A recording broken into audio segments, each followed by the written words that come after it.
Episode 21.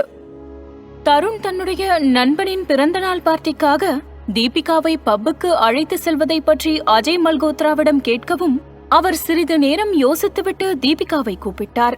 Deepika, Deepika, கொஞ்சம் இங்க வாமா. தன் அப்பாவின் குரலை கேட்டு தீபிகா அவளுடைய அறையிலிருந்து வெளியே வந்தாள். சொல்லுங்கப்பா, எதுக்காக என்ன கூப்பிட்டீங்க? இல்லம்மா தீபிகா, தருண் அவரோட ஃப்ரெண்டு பர்த்டேக்காக உன்னை வெளியில கூட்டு போக நினைக்கிறாரு. நீ கூட வந்தா நல்லா இருக்கும்னு ஃபீல் பண்றாரு. அவரோட ஃப்ரெண்டு பர்த்டேக்கு என்ன எதுக்காக இவர் கூட்டிட்டு போறாரு? அது இல்லம்மா, அவரோட ஃப்ரெண்ட்ஸ் எல்லாம் வருவாங்க போல. அவங்க எல்லாரும் உன்னை பார்க்கணும்னு சொல்றாங்க போல. நீ போனா அவங்க கிட்ட உன்னை அறிமுகப்படுத்தி வைக்க வசதியா இருக்கும்னு நினைக்கிறாரு. அப்பா, எனக்கு போறதுக்கு விருப்பம் இல்லப்பா. அங்க யாரையுமே எனக்கு தெரியாது. தருணை மட்டும்தான் எனக்கு தெரியும். அறிமுகம் இல்லாத இடத்துல போய் தனியா நின்னுக்கிட்டு எனக்கு அது சங்கடமா இருக்கும். தீபிகா, உன்னை அறிமுகப்படுத்தி வைக்கிறதுக்காக தான் நான் கூட்டு போறேன்னு சொல்றேன். என்னோட ஃப்ரெண்ட்ஸ் கிட்ட நீ அறிமுகமாயிட்டா உனக்கு இனிமே வசதியா இருக்குன்றதுக்காக தான் நான் சொன்னேன். உங்க ஃப்ரெண்ட்ஸ அறிமுகப்படுத்திக்கிட்டு நான் என்ன பண்ண போறேன்? அது மட்டும் இல்லாம நீங்க உங்க ஃப்ரெண்ட்ஸ் கூட வெளியே போகும்போது நான் எப்படி அவங்க கூட வர முடியும்? இல்ல தீபிகா, நீ தப்பா புரிஞ்சிட்டு இருக்க. எனக்கு பசங்க மட்டும் ஃப்ரெண்ட்ஸ் இல்ல, பொண்ணுங்களும் இருக்காங்க. அதனால தப்பா எடுத்துக்க வேணாம். நான் ஆஸ்திரேலியாவில இருந்தேன் இல்லையா, அங்க இருக்கும்போது என் கூட படிச்சவங்க, கூட ஒர்க் பண்ணவங்க, அங்க இருந்து இந்தியாவுக்கு வந்தவங்க நிறைய பேர் இருக்காங்க. அவங்க எல்லாரும் உன்னை பார்க்கணும் அப்படின்னு சொல்றப்போ என்னால அதை மறுக்க முடியல. நான் கூட்டிட்டு வரேன்னு சொல்லிட்டேன். இப்ப நீ வராட்டினா அவங்க என்ன ஏதுன்னு என்கிட்ட கேள்வி கேட்பாங்க. தீபிகா, என் கூட வந்தா நல்லா இருக்கும். தீபிகா, தருண் தான் சொல்றாரு, நீ அவங்க ஃப்ரெண்ட்ஸ் கிட்ட எல்லாம் இன்ட்ரோ கொடுத்துட்டு அவங்க கூட அறிமுகமாயிக்கலாம். நாளை பின்ன நீயும் கல்யாணத்துக்கு அப்புறம் ஆஸ்திரேலியா போனா அங்க உனக்கு சப்போர்ட்டிவா உன் கூட இருக்க போறது அவங்க தானே. போயிட்டு வாமா, இதனால என்ன? சரிப்பா, எனக்கு போறதுக்கு விருப்பம் இல்ல. ஆனா நீங்க இவ்ளோ சொல்றதுனால நான் போறேன். பின்பு தருணை திரும்பி பார்த்தாள் தீபிகா. தருண், எந்த இடத்துல உங்க ஃப்ரெண்டோட பர்த்டே செலிப்ரேஷன் நடக்குது? நம்ம ஓஎம்ஆர்ல இருக்க பப்ல தான் நடக்குது தீபிகா. அங்கதான் நம்ம போறோம். பப்புக்கா? அதுக்கெல்லாம் போய் எனக்கு பழக்கம் இல்ல. நான் கண்டிப்பா வர மாட்டேன். அப்பா, உங்களுக்கு தெரியாதா நான் இந்த மாதிரி இடத்துக்கெல்லாம் போக மாட்டேன்னு? எனக்கு இஷ்டம் இல்லப்பா. தீபிகா, நான் தருண் கிட்ட எல்லாத்தையும் விவரமா சொல்லிட்டேன். அவரு உன்னை பாத்துக்குவாரு. நீ எதுக்கும் பயப்பட தேவையில்ல, எதுக்கும் சங்கடப்பட தேவையில்ல. அது மட்டும் இல்லாம ஆஸ்திரேலியாவுக்கு போனா இந்த மாதிரி இடத்துல தானே பெரிய பெரிய செலிப்ரேஷன் எல்லாம் நடக்கும். நீ அந்த கல்ச்சரையும் கத்துக்கிறது நல்லதுதாம்மா. அப்பா, எதுக்கு எடுத்தாலும் ஆஸ்திரேலியா, அந்த கல்ச்சர், இந்த கல்ச்சர்னு இப்படியே பேசாதீங்க. எனக்கு விருப்பம் இல்லைன்னா விடுங்களேன். சரிம்மா, இதுக்கு மேல உன்னோட விருப்பம். ஒரு அப்பாவா எனக்கு தோணுனதை நான் சொன்னேன். ஆனா என் பொண்ணா நான் சொல்றது நீ கேட்கவே மாட்ற. அதுக்கு மேல உன்னோட விருப்பமா? நான் இவ்வளவுதான் சொல்ல முடியும். தருண் இவ்ளோ இறங்கி வந்து கேட்கும்போது நீ முடியாதுன்னு சொல்லி மறுக்கிறது எனக்கு ரொம்ப சங்கடமா இருக்கு. எனக்கு இது சரின்னு படல. இதுக்கு மேல உன்னோட விருப்பம் தீபிகா. அஜயின் பதிலை கேட்டு சிறிது நேரம் தீபிகா யோசித்துக் கொண்டு அங்கேயே உட்கார்ந்திருந்தாள். தனக்கு முன்னிருந்த ஒரு டேபிளில் வைக்கப்பட்டிருந்த ஒரு டம்ளர் தண்ணீரை எடுத்து மூச்சு விடாமல் கடகடவென்று குடித்து முடித்துவிட்டு தருணை பார்த்து முறைத்தாள். பின்னர் தன் அப்பாவை பார்த்து திரும்பினாள். அப்பா, எனக்கு போக விருப்பம் இல்லதான். ஆனா நீங்க இவ்ளோ சொல்றதுனால நான் போறேன்பா. பின்பு வேகமாக தருணை நோக்கி திரும்பினாள். தருண், தினமும் ஏதாவது சொல்லி என்ன கூட்டிட்டு போயிட்டு தான் இருக்கீங்க. எனக்கும் பிரைவசி இருக்கும், எனக்கும் தனியா டைம் ஸ்பெண்ட் பண்ணணும்னு ஆசை இருக்கும்னு என்ன பத்தி நீங்க யோசிச்சதே இல்ல. யோசிக்கவும் மாட்டீங்கன்னு எனக்கு தெரியும். இன்னும் நம்ம 2 பேருக்கும் இடையில நிச்சயதார்த்தம் கூட நடக்கல. அத மனசுல வச்சுக்கிட்டு இனிமே நடந்துக்கங்க. நீங்க இவ்ளோ தூரம் கூப்பிடுறதால நான் வரல. மறுபடியும் சொல்றேன், நான் எங்க அப்பாவுக்காக மட்டும் தான் வரேன். தேங்க்ஸ் தீபிகா, அது போதும். எனக்கு நீ வந்தா எனக்கு ரொம்ப சந்தோஷம். தருண் அஜய் மல்கோத்ராவிடம் அனுமதி வாங்கி தீபிகாவை வீட்டிலிருந்து அழைத்து கொண்டு வந்து தன்னுடைய காரில் ஏற்றினான். தன்னுடைய நண்பனின் பிறந்தநாள் பார்ட்டி நடக்கும் பப்பிற்கு அழைத்து கொண்டு போனான். காரில் செல்லும் வழியில் தீபிகா எதுவும் பேசாமல் அமைதியாகவே அமர்ந்திருந்தாள். என்னதான் தீபிகா ஒரு நார்த் இந்தியன் குடும்பத்தை சேர்ந்த ஒரு பெண்ணாக இருந்தாலும் அவளுக்கு ஹரிஹரன் பாட்டு என்றால் ரொம்பவும் பிடித்திருந்தது. ஹரிஹரனுடைய குரலை கேட்கும் பொழுதே கண்களை மூடி அதை ரசித்துக் கொண்டு இந்த உலகத்தை மறந்து அதில் மூழ்கியிருப்பாள் தீபிகா. தீபிகாவுடன் வெளியில் சென்று வந்த இந்த 1 மாத கால இடைவேளையில் தருணுக்கு இது தெளிவாக தெரிந்தது. தீபிகா எதுவும் பேசாமல் அமைதியாக இருக்க, இந்த இடைவேளையில் அவளுடைய மௌனத்தை கலைப்பதற்காக தருண் காரில் ஹரிஹரனின் பாட்டை ஒலிக்க செய்தான். காரில் உயிரே உயிரே வந்து என்னோடு கலந்துவிடு என்ற பாடல் அழகாக ஹரிஹரனின் குரலில் பாடிக்கொண்டிருந்தது. ஆனால் இதை கேட்டதும் அவளுக்கு வெகுவாக இந்த பாடல் பிடித்திருந்தாலும் இதனால் கோபமடைந்து அதை ஆஃப் செய்தாள். தீபிகா, பாட்டை ஏன் ஆஃப் பண்ணிட்ட? உனக்கு தான் ஹரிஹரன் பாட்டுனா ரொம்ப பிடிக்குமே. எனக்கு பிடிக்கும், ஆனா நான் கேக்குற நிலைமையில இல்ல. உனக்கு பிடிக்குமே. நான் ஹரிஹரன் ஹிட்ஸ் நிறைய என் போன்ல வச்சிருந்தேன். அதான் கனெக்ட் பண்ணி உனக்காக போட்டு விட்டேன். ஆனா சிச்சுவேஷன் சாங் மாதிரி இருந்துச்சு. உனக்கு தான் பிடிக்கலன்னு சொல்லிட்ட. எனக்கும் இது சிச்சுவேஷன் சாங் மாதிரி தான் இருந்துச்சு. ஆனா ஹரிஹரன் வெர்ஷன் இல்ல, வடிவேலு வெர்ஷன். வடிவேலு வெர்ஷனா? What the hell? தீபிகா, ஏன் என்ன நீ எப்பவும் வெறுக்கிற மாதிரியே பேசுற? நான் உன் மேல எவ்வளவு லவ் வச்சிருக்கேன்னு தெரியுமா? ஓ அப்படியா? ஆனா அது உங்களுக்கு வந்தா பத்தாது, எனக்கும் தோணணும். நான் அம்மா அப்பா சொன்னாங்களேன்றதுக்காக தான் இப்போதைக்கு என்கேஜ்மெண்ட்டுக்கு அக்செப்ட் பண்ணிக்கிட்டேன்.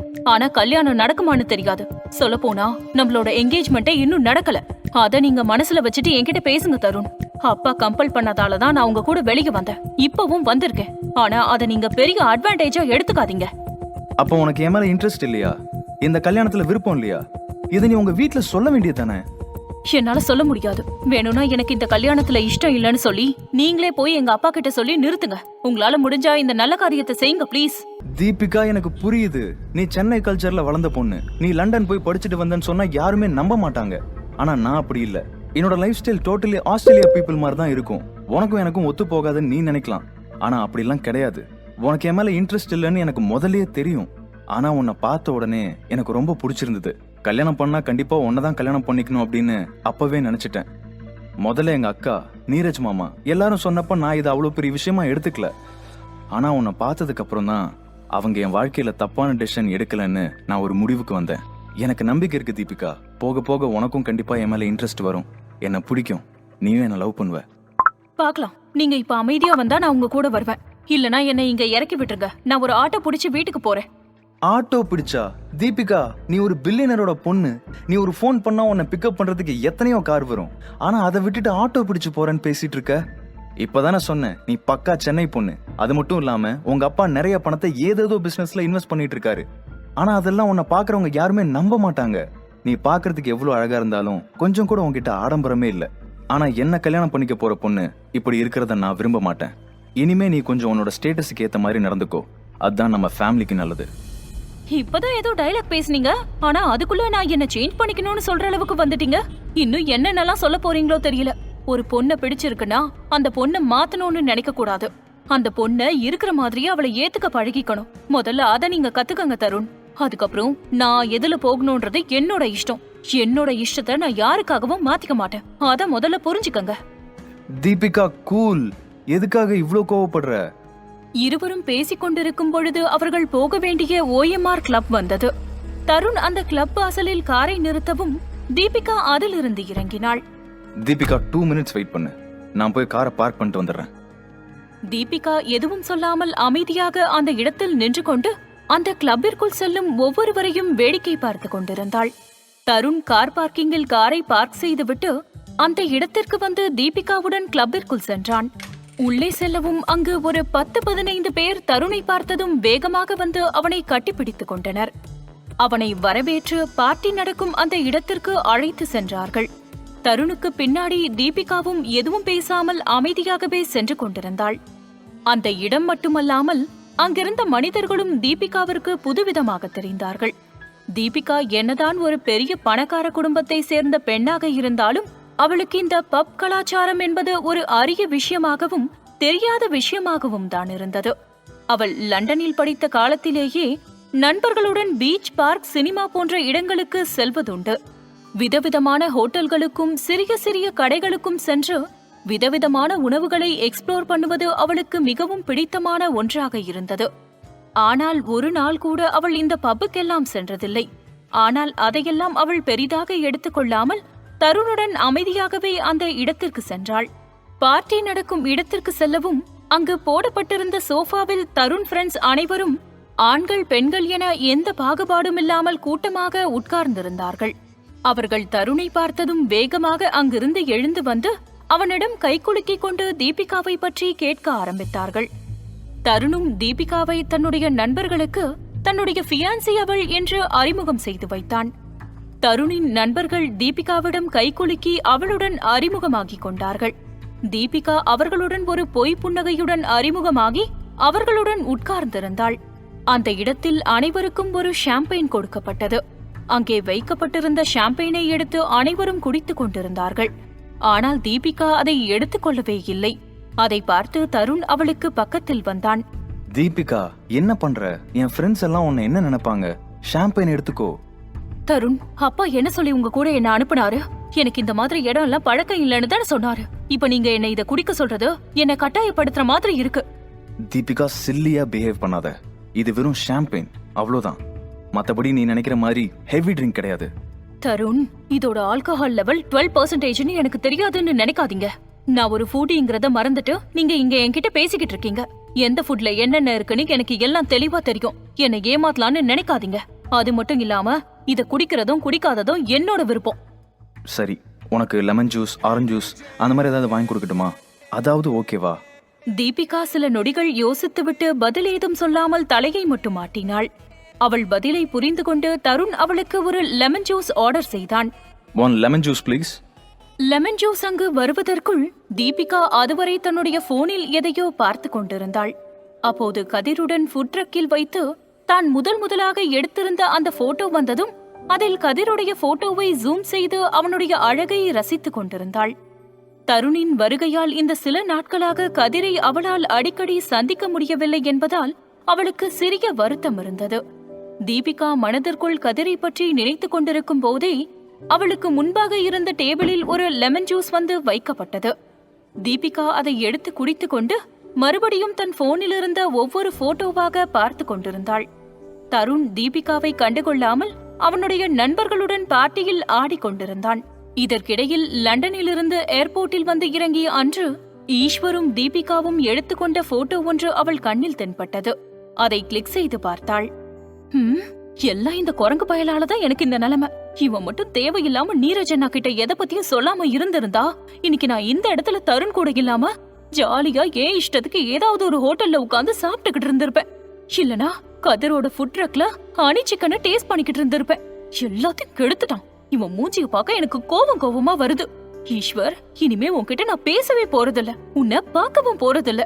என்னோட ரொம்ப க்ளோஸ் ஃப்ரெண்ட் அப்படிங்கறதுனால உன்னை சும்மா விட்டு வச்சிருக்கேன். உன் இடத்துல வேற யாராவது இருந்திருந்தா நடக்கிறதே வேறையா இருந்திருக்கும். அப்போது தருணின் ஃப்ரெண்ட்ஸ் தீபிகாவிற்கு பக்கத்தில் வந்தார்கள். தீபிகா, எல்லாரும் டான்ஸ் பண்றாங்க, நீங்க மட்டும் எதுக்கு சும்மா உட்காந்துருக்கீங்க? வாங்க, வந்து எங்க கூட ஜாயின் பண்ணிக்கோங்க. இல்ல, இதுல எல்லாம் எனக்கு இன்ட்ரெஸ்ட் இல்ல. பரவாயில்ல, வாங்க. தருண் எதுவும் சொல்ல மாட்டான், நான் அவனை சமாளிச்சுக்கிறேன். இல்ல, இது முழுக்க என்னோட இஷ்டம் தான். இதுல தருண் சொல்றதுக்கு எதுவும் இல்ல. எனக்கு இந்த மாதிரி பார்ட்டில வந்து டான்ஸ் ஆடுறதெல்லாம் சுத்தமா பிடிக்காது. தன்னுடைய ஃப்ரெண்டும் தீபிகாவும் தனியாக எதையோ பேசிக் கொண்டிருப்பதை பார்த்த தருண் வேகமாக அவர்களுக்கு பக்கத்தில் வந்தான். தீபிகா, என்ன ஏதோ சீரியஸா பேசிட்டு இருக்க மாதிரி தெரியுது. இல்ல, அப்படிலாம் இல்ல. அவங்க சும்மா உட்காந்துருந்தாங்க, அதான் என் கூட வந்து டான்ஸ் ஆடுங்கன்னு சொன்னேன், அவ்வளவுதான். ஓ, அவ்வளவுதானா? நீ சீரியஸா பேசவும் நான் வேற எதுவும் நினைச்சிட்டேன். நீ போ மச்சான், நான் தீபிகாவை கூட்டு வரேன். தன்னுடைய ஃப்ரெண்டை அந்த இடத்திலிருந்து அனுப்பிவிட்டு தருண் தீபிகாவிடம் பேச ஆரம்பித்தான். தீபிகா, நீ ஓகேவா? ஒன்னும் பிரச்சனை இல்ல. என் ஃப்ரெண்ட்ஸ் எல்லாம் கூப்பிடுறாங்கல்ல, நீ அவங்க கூட வந்து டான்ஸ் ஆடலாமே. இதெல்லாம் சும்மா ஒரு என்ஜாய்மெண்ட் தானே, வேற எப்ப கிடைக்க போகுது? தருண், நான் உங்ககிட்ட சொன்னேன் இந்த மாதிரி இடத்துக்கெல்லாம் வர்றது எனக்கு பிடிக்காதுன்னு. ஆனா அதையும் மீறி அப்பா சொன்னதுனாலதான் உங்க கூட வந்தேன். நீங்க நான் வந்தா ஷாம்பைன் குடின்னு சொல்றீங்க, டான்ஸ் ஆடணும்னு சொல்றீங்க. எனக்கு இதுல எல்லாம் சுத்தமா இன்ட்ரெஸ்ட் இல்ல.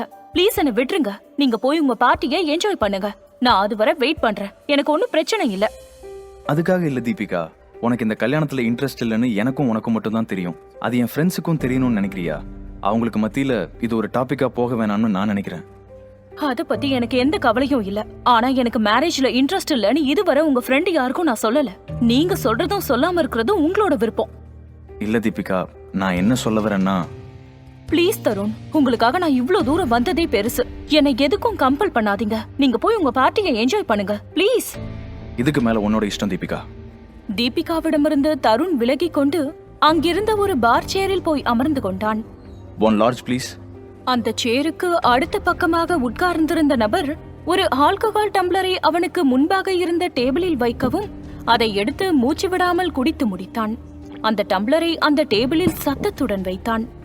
அங்கிருந்து கேள்வி கண்களுடன் தீபிகாவை பார்த்தவன் எந்த பதிலும் சொல்லாமல் சில நொடிகள் அவளை பார்த்து கொண்டே இருந்தான்.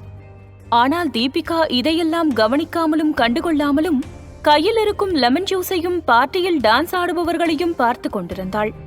அவளுடைய செயலிலேயே அவளுக்கு இந்த இடத்திலும் இங்கு நடக்கும் விஷயத்திலும் கொஞ்சம் கூட விருப்பமில்லாதது போல இருந்தது. தீபிகாவை டான்ஸ் ஆடுவதற்காக கூப்பிட்ட தருணுடைய ஃப்ரெண்ட் தீபிகாவும் தருணும் தனித்தனியாக அமர்ந்திருப்பதை பார்த்து தருணுக்கு பக்கத்தில் வந்து நின்றான். தருண், உனக்கும் உன்னோட ஃபியான்சிக்கும் இடையில ஏதாவது ப்ராப்ளம் போயிட்டு இருக்கா? இல்ல, அப்படிலாம் இல்ல. ஏன் இப்படி கேக்குற? இல்ல, நான் கூப்பிட்டதுக்கு அவங்க வேணாம்னு சொல்லி அவாய்ட் பண்ணிட்டாங்க. ஆனா நீ கூப்பிட்டு அவங்க வரலன்னு தான் எனக்கு ரொம்ப பெரிய ஆச்சரியமா இருக்கு. உங்க 2 பேருக்கும் இடையில ஏதாவது லவ் ஃபைட்டா? நீ வேற, அப்படிலாம் எதுவும் இல்ல. அவளுக்கும் எனக்கும் இடையில எதுவும் செட் ஆகாது. சொல்ல போனா அவளுக்கு இந்த மாதிரி இடத்துக்கெல்லாம் வர்றது பழக்கமே கிடையாது. இதான் ஃபர்ஸ்ட் டைம். அதான் இந்த மாதிரி பிஹேவ் பண்றா. என்ன சொல்ற? அஜய் மல்ஹோத்ராவோட பொண்ணு இப்படி ஒரு ஆச்சரியமான கேர்ளா? கேக்குறதுக்கே வித்தியாசமா இருக்கு. உனக்கே இப்படி இருந்தா என் நிலைமையை யோசிச்சு பாரு.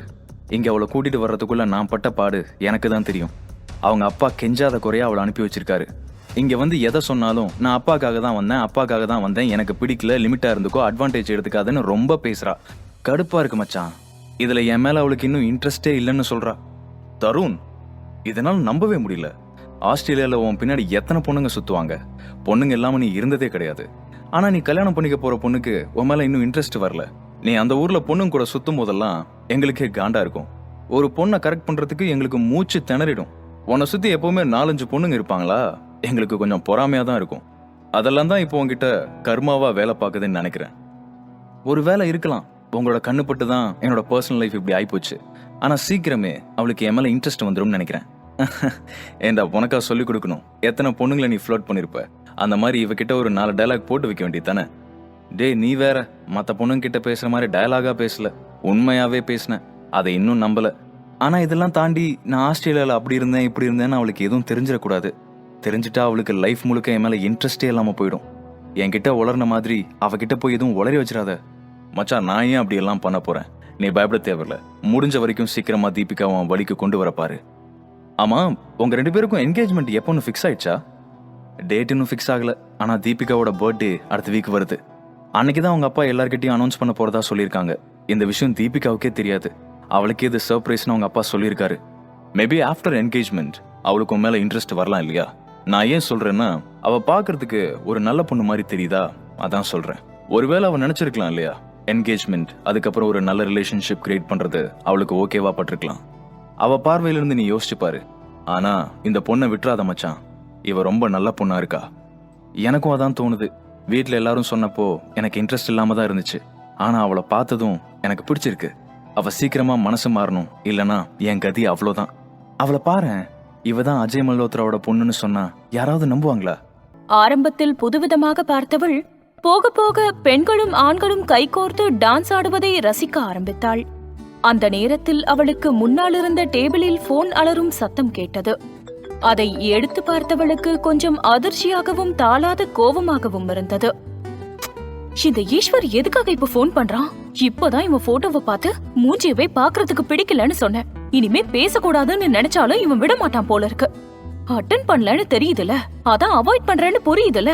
அப்புறம் எதுக்காக எனக்கு போன் பண்ணிக்கிட்டே இருக்கான்? பேசாம அட்டன் பண்ணி பேசிடலாமா? இல்ல, வேணாம், நம்ம எதுவுமே பேச வேண்டாம். அவனா புரிஞ்சுக்கிட்டோம். போனை அட்டன் செய்யாமல் மறுபடியும் அந்த டேபிளில் கவுத்தி வைத்தாள். ஈஸ்வர் விடுவதாக தெரியவில்லை.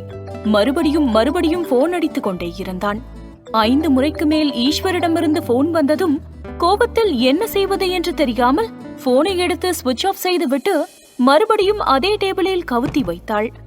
இதற்கிடையில் தருணும் அவனுடைய ஃப்ரெண்டு வினோத்தும் பேசிக்கொண்டே இருக்கும் நேரத்தில் தருண் அளவுக்கு அதிகமாக ஆல்கஹாலை குடிக்க ஆரம்பித்தான்.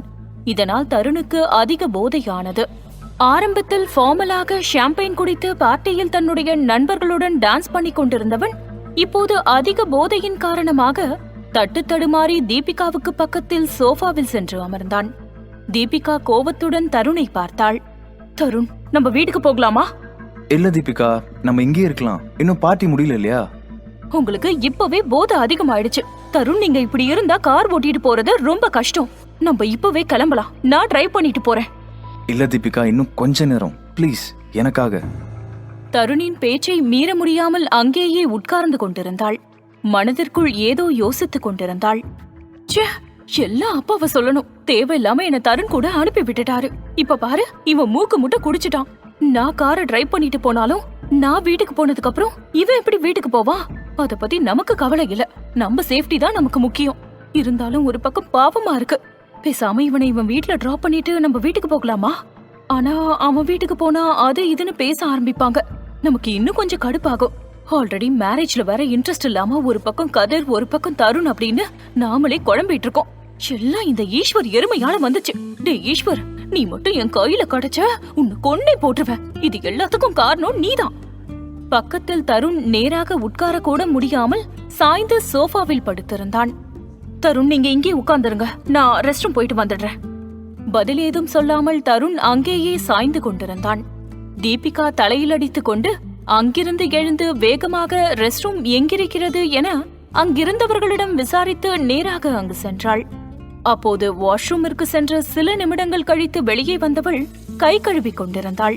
அப்போது அவளுக்கு பின்னால் இருந்து 2 கைகள் அவளை இறுக்கமாக பிடித்தது. பதட்டத்தில் தீபிகா அங்கேயே கத்த தொடங்கினாள்.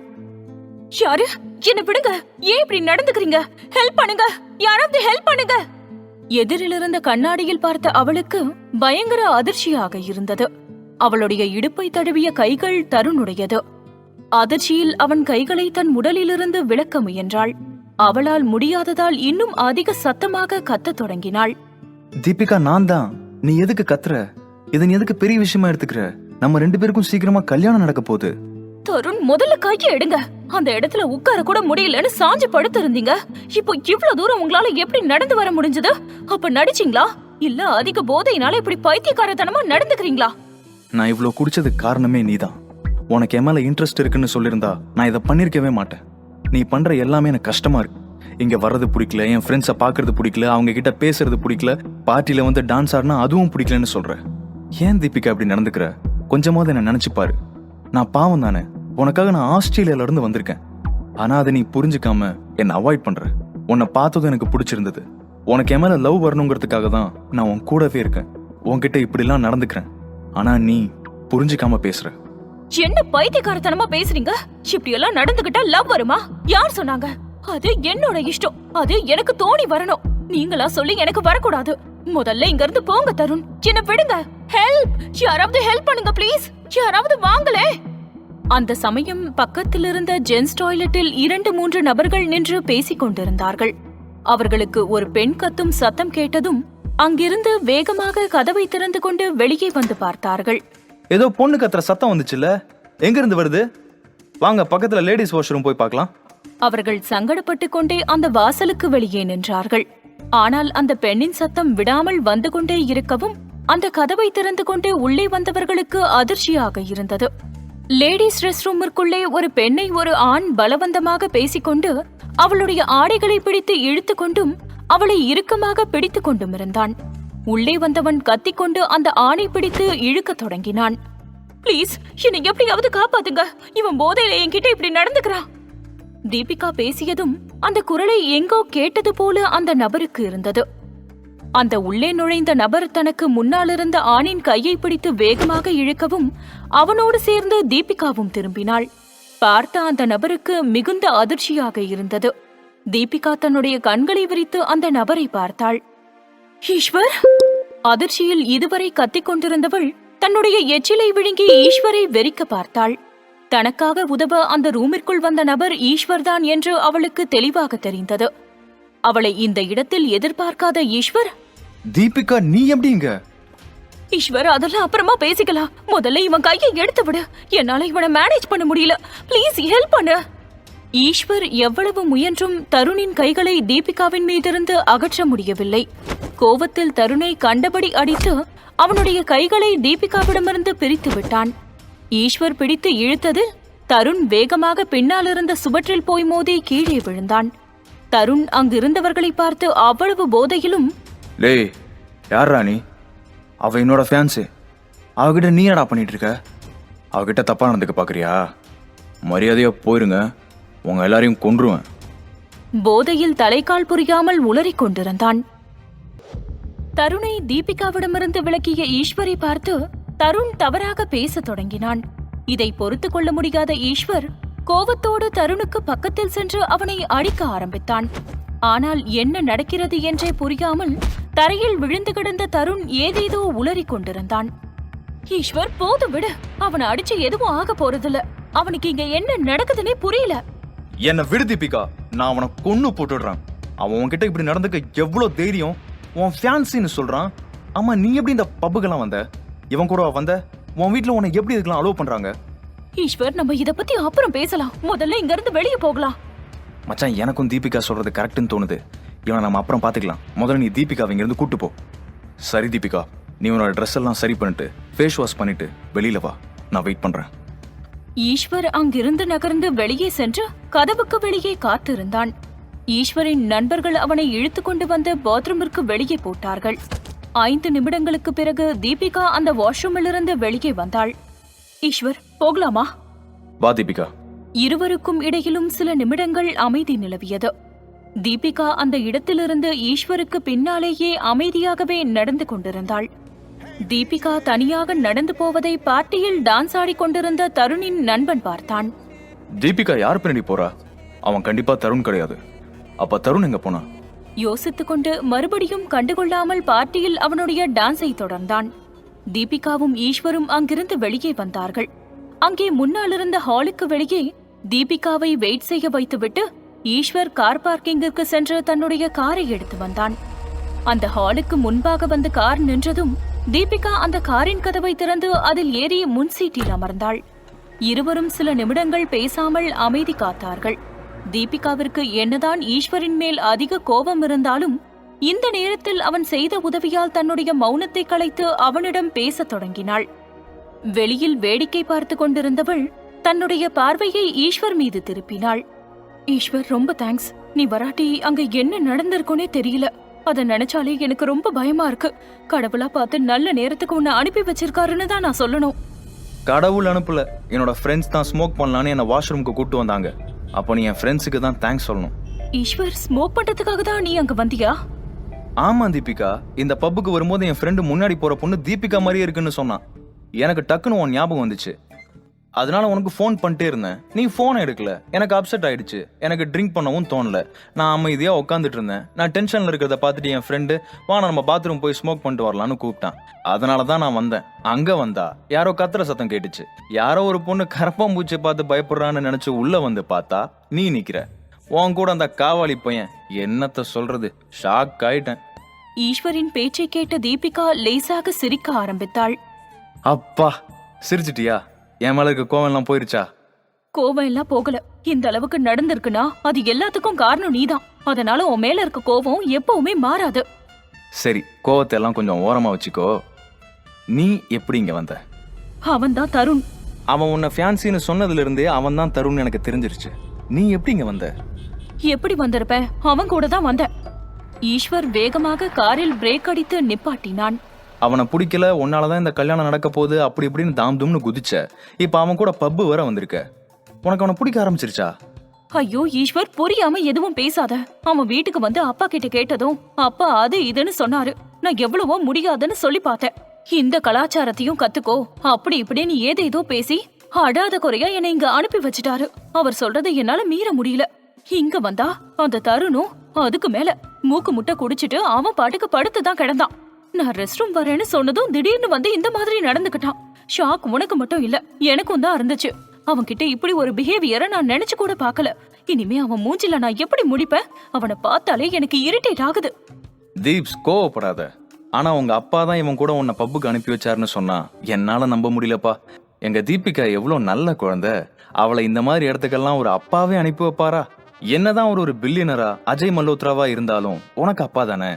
ஈஸ்வர், அப்பாவுக்கு அவன் இப்படி குடிப்பான் இந்த மாதிரி என்கிட்ட நடந்துக்குவான்னு தெரியாதுல்ல. அவர் இவன் நல்லவன்னு நினைச்சிட்டு இருக்காரு. இவன் இந்த மாதிரி பண்ணதெல்லாம் எப்படி நான் அப்பா கிட்ட போய் சொல்லுவேன்? அங்க எதுவும் நடக்காதுன்னு தெரியும். எல்லாத்துக்கும் மேல நீ வீட்டுல போய் சொல்ல மாட்டேன்னு எனக்கு தெரியும்.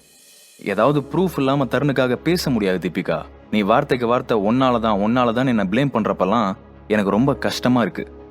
என்னால அரேஞ்ச் பண்ண இந்த கல்யாணமும் என்கேஜ்மெண்ட்டும் என்னாலேயே நிக்கட்டும். நான் உனக்கு ஹெல்ப் பண்ணி இதை எப்படியாவது நிறுத்துவேன். I promise you. என்ன நீ இந்த விஷயத்துல கண்டிப்பா நம்பலாம்.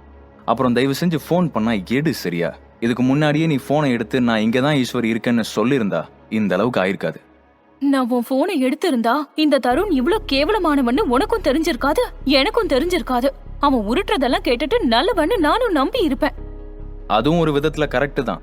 ஆனா இனிமே நீ என் போனை எடுக்காம இருக்க கூடாது. நம்ம 2 பேருக்கும் இடையில இருந்த எல்லா பிரச்சனையும் சால்வ் ஆயிடுச்சு. என்னால ஆரம்பிச்ச பிரச்சனைய நானே முடிச்சு வைக்கிறேன். ஓகேவா? ஓகே ஈஸ்வர், நான் இத கண்டிப்பா அம்மா கிட்ட போய் சொல்லதான் போறேன். அண்ணிக்கிட்ட சொல்லலாம்னு தோணுது. அவங்க தம்பிய பத்தி எப்படி தப்பா அவங்க கிட்டயே சொல்றது? அதனால இத நான் கண்டிப்பா அம்மா கிட்ட சொல்லணும். வேணாம் தீபிகா, நீ உன் அம்மா கிட்ட அப்பா கிட்ட சொல்லி எதுவும் ஆக போறதில்ல. நேரா போய் நீரஜ் அண்ணன் கிட்ட சொல்லு. அவர் தானே இந்த தருணம் உனக்காக செலக்ட் பண்ணாரு. அவருக்கு இவனை பத்தின விஷயம் எல்லாம் தெரியட்டும். அதுவும் சரிதான். நீ சொல்ற மாதிரி பண்ணாதான் அண்ணாவே இந்த கல்யாணத்தை நிறுத்துறதுக்கு வாய்ப்பு இருக்குல்ல? மேபி நடக்கலாம், பட் கன்ஃபார்மா சொல்ல முடியாது. ஏன்னா உங்க அண்ணன் எதை நினைச்சு இந்த கல்யாணத்துக்கு ஏற்பாடு பண்ணாருன்னு எனக்கு தெரியல. என்ன ஈஸ்வர் இப்படி சொல்லிட்ட? நீ சொன்னதுக்கு அப்புறம் எனக்கு ஏதோ ஒரு புது ஐடியா கிடைச்ச மாதிரி தோணுச்சு. நீயும் இப்ப கால வாரிடுற மாதிரி பேசுறீங்க. தீப்ஸ், முதல்ல நீ போய் உங்க அண்ணன் கிட்ட சொல்லு. என்ன நடக்குதுன்றத நம்ம அப்புறமா பார்க்கலாம். நமக்கு தேவையெல்லாம் இந்த தருணை பத்தி யார்கிட்டயாவது சொல்லி வைக்கணும். இல்லன்னா ஏன் அப்பவே சொல்லன்னு கேள்வி நமக்கு வரும். அதுக்காக தான் சொல்றேன். அதுவும் கரெக்ட் தான். நீ சொல்ற மாதிரியே பண்றேன் ஈஸ்வர். இதுக்காக தான் நீ என் கூட இருக்கணும்ன்றது. நீ பாட்டுக்கு என்ன விட்டுட்டு போயிட்டா, தேவையில்லாம யார்கிட்டயாவது நான் பேசி வச்சுட்டா அது வேற மாதிரி இம்பாக்ட் ஆகிடும். என்னை விட்டுட்டு இனிமே எங்கேயும் போகாத. நான் போனேனா? ஓகே மேடம், பேசுங்க. என் போனை எடுக்காதது, என்ன அவாய்ட் பண்ணது நீங்க தான். நான் ஏதோ தெரியாம சொல்லிட்டேன். அதுக்கு என்ன மன்னிச்சு விடுற மனசே உனக்கு இல்ல தீப்ஸ். ஒழுங்கா சொல்றத கேட்டு என் கூட இருந்தா இரு, இல்லாட்டி போ. நான் மறுபடியும் உன்கிட்ட பேசாம இருந்துக்கிறேன். அப்போ உனக்கு யார் ஐடியா கொடுப்பா தீப்ஸ்? ஐடியா குடுக்கறது இருக்கட்டும், இந்த கல்யாணத்தை ஏதாவது பண்ணி ஸ்டாப் பண்றேன்னு சொல்லியிருக்க. ப்ராமிஸ் வேற பண்ணிருக்க, மறந்துடாத. முதல்ல அதுல கான்சென்ட்ரேட் பண்ணு. இருக்கிறது போறது ஐடியா குடுக்கறதெல்லாம் அப்புறம் பாத்துக்கலாம். நான் சொன்னதை எப்பவுமே காப்பாத்துவேன். இதை நிறுத்துறதுக்கு ஏதாவது ஒரு வழி கிடைக்காம போகாது. அதெல்லாம் இருக்கட்டும் தீப்ஸ். இப்போ உன்னை வீட்டுல டிராப் பண்ணிடவா? ஆமா ஈஸ்வர், வீட்டுக்கு போகணும். எனக்கு எதுவும் தெரியல, ரொம்ப டயர்டான மாதிரி இருக்கு. இன்னைக்கு என்ன ஃபுட் எக்ஸ்ப்ளோர் பண்றேன்ற பேர்ல பிரியாணி சாப்பிட்டியா? பிரியாணியா? இல்லப்பா, இந்த தருண் பண்ண விஷயத்துல மனசு வயிறு ரெண்டும் நிறைஞ்சிருச்சு. அதனால லெமன் ஜூஸ்லயே இன்னைக்கு என்னோட டின்னரை முடிச்சிட்டேன். வீட்டுக்கு போய் ரெஸ்ட் எடுக்கணும்னு தோணுதுப்பா, அதான். ஈஸ்வர், உனக்கு தெரியுமா, அந்த தருண் வந்து 1 month தான் ஆச்சு. ஆனா அதுக்குள்ள எனக்கு என்னென்ன பிடிக்கும் அப்படின்னு நோட் பண்ணி வச்சு எல்லாத்தையும் பண்ண ஆரம்பிச்சிட்டான். இன்னைக்கு என்ன இந்த கிளப்புக்கு கூட்டிட்டு வர வழியில ஹரிஹரன் பாட்டை போட்டுட்டு என்னையவே லுக்கு விட்டுட்டு இருந்தான். ஆனா நான் அந்த பாட்டை ஆஃப் பண்ணிட்டேன். உனக்காக தான் போட்டேன். உனக்கு பிடிக்கும்னு ஹரிஹரன் சாங்ஸ் எல்லாம் ஏத்தி வச்சேன். அது இது உன்னை பார்த்ததும் பிடிச்சிருச்சு, உன்னை லவ் பண்றேன், உன் கூட வாழணும், அப்படி இப்படின்னு கதை சொன்னான். நான் அதை எதையுமே காதுல வாங்கிக்கல. அப்படியா சொன்னா? உன்கிட்ட ஓப்பனாவே பேசினானா? அப்போ நீ என்ன பதில் சொன்ன? நான் என்ன பதில் சொல்லியிருப்பேன்னு நீ நினைக்கிற? ஐயோ, அவன் ஓப்பனா பேசினான்னு நீயும் ஓப்பனா எல்லாத்தையும் சொல்லிட்டியா? ஆமா, பின்ன ரொம்ப ஓவரா பேசிக்கிட்டே இருக்கான். ஏதோ வாழ்நாள்ல பொண்ணுங்களையே பார்க்காத மாதிரி வடிகிறான். அதனாலதான் எல்லாம் சொல்லிட்டேன். அம்மா அப்பா சொன்னதாலதான் கல்யாணத்துக்கு ஒத்துக்கிட்டேன். மத்தபடி உங்க மேல எனக்கு எந்த இன்ட்ரெஸ்டும் இல்ல. ரொம்ப அட்வான்டேஜ் எடுத்துக்காதீங்க. என்கிட்ட இருந்து கொஞ்சம் டிஸ்டன்ஸ் மெயின்டைன் பண்ணுங்க. அப்புறம் ஏதாவது சாக்கு போக்கு சொல்லி என்ன கூட்டிட்டு போற வேலையெல்லாம் வேணாம். எனக்கும் பிரைவசி வேணும், அப்படி இப்படின்னு எல்லாத்தையும் சொல்லிட்டேன். அதுக்கு அவன் என்ன சொன்னான்? எதுவும் ஃபீல் பண்ணானா? அவன் எதுவும் ஃபீல் பண்ண மாதிரி தெரியல. ஆனா அவனுக்கு கிளியரா புரிய வச்சுட்டேன்னு நான் ஃபீல் பண்றப்ப அவன் கொஞ்சம் கூட புரிஞ்சுக்காத மாதிரி, இல்ல தீபிகா, உனக்கும் சீக்கிரமா என்ன பிடிக்கும், நீ எனக்காக வருவ, அப்படி இப்படின்னு புதுசா உருட்டுறான். நிறைய படம் பார்ப்பான் போல. எதுக்கு எடுத்தாலும் ஆஸ்திரேலியா கல்ச்சர், நான் அந்த மாதிரி பீப்புள், அங்கதான் வளர்ந்தேன், அப்படி இப்படின்னு சீன் போடுறான். ஆனா ஆஸ்திரேலியா படத்துல இந்த மாதிரி டயலாக் எல்லாம் வருமானு தெரியல. எனக்கு தெரிஞ்சு இவன் தமிழ் படம் தான் நிறைய பாப்பான்னு நினைக்கிறேன். அதுலதான் இந்த மாதிரி உருட்டுற சீன் எல்லாம் பார்த்து மொத்தமா சேர்த்து வச்சு என்கிட்ட உருட்டுறான்னு நினைக்கிறேன். நீ சொல்றதெல்லாம் பார்க்கும்போது அவன் முதல் தடவை உருட்டுற மாதிரியே இருக்கு. எனக்கு தெரிஞ்சு நிறைய பொண்ணுங்கிட்ட உருட்டி எக்ஸ்பீரியன்ஸ் ஆயிருப்பான்னு நினைக்கிறேன். அதனாலதான் அந்த பழக்கத்திலே வந்து உன்கிட்ட பேசுறான். அவன்கிட்ட எல்லாரும் விழுந்த மாதிரி நீயும் அவன் வலையில விழுந்துருவேன்னு நினைச்சிருப்பான் போல. ஆனா நீ அதுக்கெல்லாம் சரிப்பட்டு வரமாட்டேன்னு அவனுக்கு புரிஞ்சிருக்கும். இனி உன் வழிக்கு வரமாட்டான்னு நினைக்கிறேன். அதனால இப்ப நீ ஒன்னும் எதையும் நினைச்சு கவலைப்பட தேவையில்ல. இனிமேதான் ரொம்ப கவலைப்பட வேண்டியதா இருக்கு. ஏன்னா இவ்ளோ பேசி முடிச்ச அப்புறம் தானே அவன் அந்த மாதிரி பிஹேவ் பண்ணினா. ஓ ஆமா, நான் அதை பத்தி யோசிக்கவே இல்லை. சரி, நீ எதுவும் worry பண்ணிக்காத. நம்ம சீக்கிரமா இதுக்கு ஏதாவது சொல்யூஷன் கண்டுபிடிக்கலாம். அப்புறம் என்கிட்ட பேசாத கேப்ல இது மட்டும் தான் நடந்துச்சா, இல்ல என்கிட்ட சொல்றதுக்கு வேற ஏதாவது வச்சிருக்கியா? ஐயோ ஈஸ்வர், இது இந்த கேப்ல நடந்தது இல்ல, இன்னைக்கு நடந்தது. பப்புக்கு வர கேப்ல நடந்தது. உன்கிட்ட சொல்றதுக்கு நிறைய விஷயம் இருக்கு. அதெல்லாம் நான் கொஞ்சம் கொஞ்சமா அப்புறமா சொல்றேன். இந்த கதிர் இருக்கான்ல தீப்ஸ், உனக்கு நான் கடைசியா சொல்றேன், இனிமே அந்த பிச்சைக்கார பையல பத்தி என்கிட்ட பேசாத. அவனை பார்த்தாலே எனக்கு பிடிக்கல. நம்ம ஸ்டேட்டஸுக்கு அவன் ஃப்ரெண்ட்ஷிப் எப்படி ஒத்து வரும்? அவனை உன்னோட ஃப்ரெண்டுன்னு சொல்ல எனக்கு ரொம்ப அசிங்கமா இருக்கு. ஈஸ்வர், ஏன் இப்படி எல்லாம் பேசுற? உனக்கு தெரியாது, நீ ஸ்டேட்டஸ பார்த்து பழகுற. ஆனா அவன் ஒரு நல்ல ஹியூமன் பீயிங் தெரியுமா? தன்னோட உழைப்புல சம்பாதிச்சு முன்னுக்கு வரணும்னு நினைக்கிற ஒரு ஆளு. ஆனா நம்மள விட அவன் ரொம்ப பெட்டர் தான். நம்ம 2 பேரும் அம்மா அப்பா சேர்த்து வச்ச சொத்துல படிச்சு ரொம்ப ஹாயா என்ஜாய் பண்ணிக்கிட்டு இருக்கோம். ஆனா அவன் அப்படி கிடையாது. அவன் வேலை பார்த்துதான் அவன் தங்கச்சிய படிக்க வைக்கிறான். அவனும் படிக்கிறான். அவங்க அம்மாவையும் காப்பாத்துறான். வீட்டையும் பாத்துக்கிறான். அவனுக்கு நிறைய பொறுப்பு இருக்கு. நீ அவனை தப்பா நினைச்சிட்டு இருக்க. தீப்ஸ், நீ கொடுக்கற விளக்கம் எல்லாம் போதும். எனக்கு அவனை பிடிக்கலன்னா பிடிக்கல, அவ்வளவுதான். உனக்கு பிடிச்சிருக்குன்னா நீ ஃப்ரெண்டா பழகுறன்னா உன்னோட வச்சுக்கோ. என் கிட்ட அவனை கொண்டு வராத. நம்ம 2 பேருக்கும் இடையில இன்னொரு ஆள் வர்றத நான் விரும்பல. அதனால என்கிட்ட அவனை பத்தி பேசாத. சரி ஈஸ்வர், கோவப்படாத. நான் இனிமே உன்கிட்ட எதையும் சொல்லல. நான் அவனை பத்தி தான் பேசக்கூடாதுன்னு சொன்னேன். இத காரணமா வச்சுக்கிட்டு மறுபடியும் என்கிட்ட சண்டை போடாத. இருவரும் பேசிக் கொண்டிருக்கும் பொழுதே தீபிகாவின் வீடு வந்து விட்டது. தீபிகா வீட்டின் கேட்டை தீபிகா வீட்டின் வாட்ச்மேன் வந்து திறந்து விடும் பொழுது ஈஸ்வரின் கார் அந்த கேட்டை தாண்டி வீட்டின் வராண்டா முன்பு சென்று நின்றது. அந்த இடத்தில் நீரஜ் வெளியே நடந்து கொண்டே போன் பேசிக் கொண்டிருந்தான். அந்த வீட்டின் கேட்டை தாண்டி ஈஸ்வரின் கார் உள்ளே வருவதை பார்த்த நீரஜ் போன் பேசிக்கொண்டே அதை கவனித்தான். கார் வராண்டா முன்பு நிற்கவும் அந்த காரின் கதவை திறந்து தீபிகா வெளியே வந்தாள். அதன் பிறகு ஈஸ்வரும் டிரைவர் சீட்டின் கதவை திறந்து கொண்டு வெளியே இறங்கினான். ஈஸ்வரை பார்த்து சிரித்துக்கொண்டே நீரஜ் அவனுக்கு பக்கத்தில் வந்தான். ஹாய் ஈஸ்வர், பார்த்து ரொம்ப நாள் ஆச்சு. என்ன இப்பெல்லாம் வீட்டு பக்கமே வரதில்ல? கொஞ்சம் ஒர்க் அதிகமா இருந்துச்சுண்ணே, அதனாலதான் என்னால வர முடியல. இனிமே அடிக்கடி வரேன். நம்ம அடிக்கடி மீட் பண்ண வேண்டியிருக்கும். நீரஜும் ஈஸ்வரும் பேசிக் கொண்டிருக்கும் பொழுது தீபிகா இதை ஓரமாக நின்று வேடிக்கை பார்த்து கொண்டிருந்தாள். ஈஸ்வர் தீபிகாவை பார்த்து கொண்டே நீரஜுக்கு பதில் சொல்லிக் கொண்டிருந்தான். கண்டிப்பா ஈஸ்வர், நான் கூட தீபிகா கிட்ட கேட்டேன். ஆனா அவ எதுவும் பதில் சொல்லல. நான் உங்க 2 பேருக்கும் இடையில ஏதோ ப்ராப்ளம் அப்படின்னு நினைச்சேன். ப்ராப்ளமா? எங்க 2 பேருக்கும் இடையிலையா? சேச்சா, அப்படிலாம் இல்ல. எனக்கு ஒர்க் இருந்ததுனால என்னால வர முடியல. நான் வேற உன்னை வெளியில நிக்க வச்சு பேசிட்டு இருக்கேன். உள்ள வா ஈஸ்வர். உன்னாலதான் எங்க வீட்டுல நல்ல காரியம் எல்லாம் நடக்க போகுது. எல்லாத்துக்கும் காரணம் நீதானே. சொல்லிக்கொண்டே நீரஜ் வாசலிலிருந்து வீட்டிற்குள் சென்றான். இந்த வார்த்தையை நீரஜ் சொன்னதும் தீபிகா ஈஸ்வரை பார்த்து முறைக்க தொடங்கினாள். தீபிகா முறைப்பதை பார்த்த ஈஸ்வர் செய்கையால் இதுக்கும் தனக்கும் சம்பந்தமில்லை என்று அவளுக்கு புரிய வைத்துக் கொண்டிருந்தான்.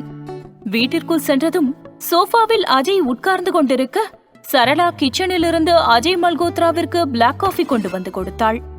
ஈஸ்வரை பார்த்த சரளா ஆச்சரியத்தில் கண்களை விரித்தார்.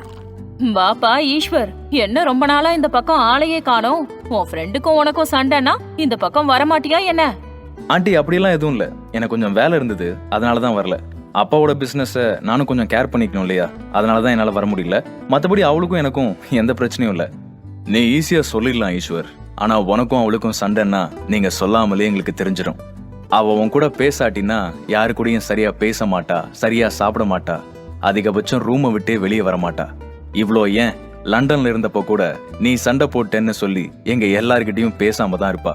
அதையும் மீறி என்ன ஏதுன்னு கேட்டா உங்களோட சண்டைய பத்தி என்கிட்ட சொல்லி எங்க தலைய ஊர்ல வச்சிருவா. அப்புறம் உங்க அப்பா பிசினஸ நீ பாத்துட்டு இருக்கியா?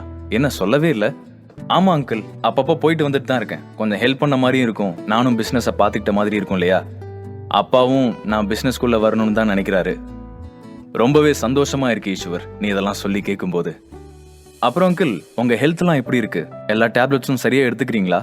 எல்லா ஆன்டி கிட்ட ஏதாவது சொல்லி ஏமாத்தி மெடிசின்ஸ் கரெக்டா ஃபாலோ பண்றது இல்லையா? அதெல்லாம் கரெக்ட் டைமுக்கு எடுத்துக்கிறேன் ஈஸ்வர். அது இல்லாட்டினா நான் என்ன ஆவேன் சொல்லு. இப்போ வயசாயிட்டதுனால ஒரு நேரம் மாத்திரை போடல அப்படின்னாலும் தலையெல்லாம் சுத்துற மாதிரி இருக்கு. அப்புறம் காலெல்லாம் கொஞ்சம் அதிகமா வலிக்குது. அப்புறம் முன்ன மாதிரி இல்ல. நீரஜும் தீபிகாவும் இப்ப பிசினஸ் பாத்துக்கிறதால எனக்கு கொஞ்சம் பிரச்சனை இல்லாம இருக்கு. மத்தபடி எதுவும் இல்லப்பா. ஆமா, உங்க அப்பா எப்படி இருக்கான்? அவனோட ஹெல்த் எப்படி இருக்கு? அவருக்கு என்ன, ரொம்ப நல்லா இருக்காரு அங்கிள். அவருக்கு இன்னும் வயசே ஆகலையா. அவர் பக்கத்துல இருக்கும்போது எனக்கு தான் வயசான மாதிரி ஃபீல் ஆகுது. உடம்ப அப்படி வச்சிருக்காரு. நீ சொல்றது ஒரு விதத்துல சரிதான். உங்க அப்பா இன்னும் ஜிம் போயிட்டு இருக்க ஆளாச்சு. அவன் பக்கத்துல நம்மளாலெல்லாம் போட்டியே போட முடியாது. நான் அவனை ரொம்ப நலம் விசாரிச்சேன்னு சொல்லு. அப்புறம் நீங்க வராததால உன்கிட்ட சொல்ல முடியாம போச்சு. தீபிகா உன்கிட்ட இதை பத்தி பேசினாலான்னு தெரியல. ஆனா எங்க பங்குக்கு நான் கண்டிப்பா உன்கிட்ட சொல்லியாகணும் இல்லையா?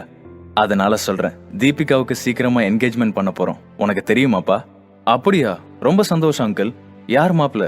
இந்தியாவா, அமெரிக்காவா, இல்ல லண்டனா? பாத்தியா ஈஸ்வர், நான் உன்கிட்ட கேட்டேன், அதுக்காக நீ என்னையவே கலாய்க்கிற. கலாய்க்கல, சீரியஸா தான் கேக்குறேன். மாப்பிள்ள எந்த ஊர்னு தெரியாது. தீபிகா என்கேஜ்மெண்ட்னு சொன்னா, ஆனா மாப்பிள்ள யாருன்னு சொல்லல. நல்ல ஃப்ரெண்ட்ஸ் நீங்க. இதுல உங்க 2 பேருக்கும் இடையில சண்டை இல்லைன்னு வேற சொல்ற. மாப்பிள்ள வேற யாரும் இல்லப்பா, நம்ம நீரஜோட ஒய்ஃப் தாரா இருக்கால, அவளோட தம்பி தருண் தான் மாப்பிள்ள. ஆஸ்திரேலியாவில் டாக்டரா இருக்கான். நம்மள மாதிரி அவங்களும் பேர் போன குடும்பம் அப்படின்றதுனால எதை பத்தியும் யோசிக்க தேவையில்லைன்னு சம்மதிச்சிட்டோம்.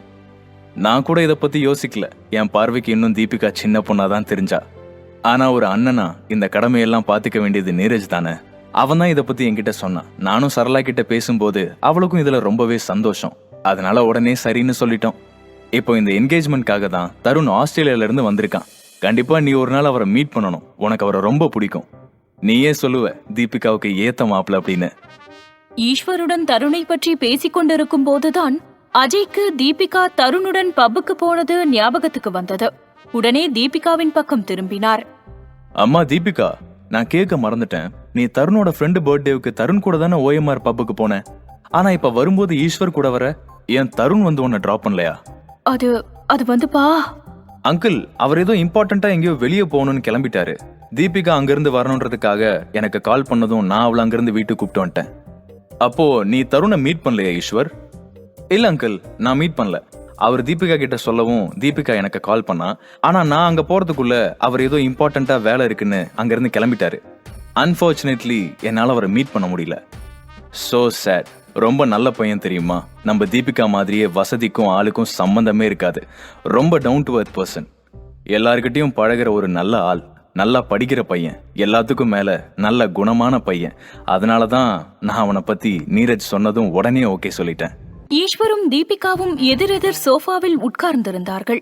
அஜய் அவர்களுக்கு இடையில் ஓரமாக போடப்பட்டிருந்த சோஃபாவில் சாய்ந்து கால் மேல் கால் போட்டபடி அமர்ந்திருந்தான். தீபிகாவின் அம்மா சரளா அஜய்க்கு பக்கத்தில் உட்கார்ந்து கொண்டிருந்தாள். நீரஜ் வீட்டிற்குள் வந்ததும் நேராக அவனுடைய அறைக்கு சென்று மறுபடியும் போன் பேசிக் கொண்டிருந்தான். தருண் ரொம்ப நல்ல பையன். அவனை நீ கண்டிப்பா ஒரு நாள் மீட் பண்ணி ஆகணும். உனக்கே ஃபீல் ஆகும் தீபிகாக்கு ஏத்த மாப்பிள்ளதான்னு.